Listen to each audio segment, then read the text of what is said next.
कल यूपी काबीना की अहम मीटिंग बुलाई गई है। कल सुबह 9:30 बजे काबीना की मीटिंग होगी। लोक भवन में ये मीटिंग बुलाई गई है। काबीना की इस मीटिंग के अंदर गौर खौज किया जाएगा। बजट को लेकर खासतौर पर इस पर गौर खौज होगा और साथ ही साथ कैबिनेट से बजट पास किया जाएगा। असेंबली में कल योगी 2.0 का बजट पेश होगा। 6 लाख करोड़ से ज्यादा का बजट पेश किया जाएगा। तो योगी सरकार अपनी दूसरे मुद्दतकार का पहला बजट पेश करने जा रही है और इसको लेकर कल सुबह 9:30 बजे काबीना की मीटिंग बुलाई गई है।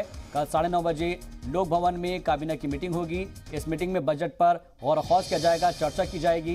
कैबिनेट से इस बजट को पास किया जाएगा और क्योंकि असेंबली में कल योगी सरकार के दूसरे मुद्दतकार का बजट पेश होना है, इसमें बताया जा रहा है कि बजट 6 लाख करोड़ से ज्यादा का होगा।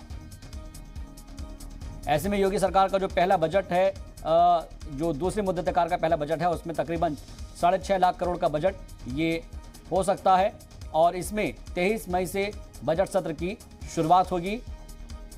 खासतौर पर 31 मई तक ये बजट सेशन चलेगा और वजीर खजाना सुरेश खन्ना इस बजट को पेश करेंगे। तो योगी हुकूमत 2.0 का ये पहला बजट है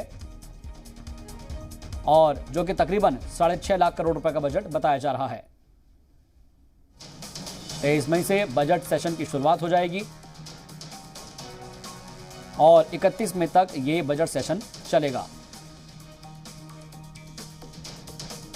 वजीर खजाना सुरेश खन्ना इस बजट को पेश करेंगे। तो कल उत्तर प्रदेश का बजट पेश होने से पहले काबीना की मीटिंग होगी।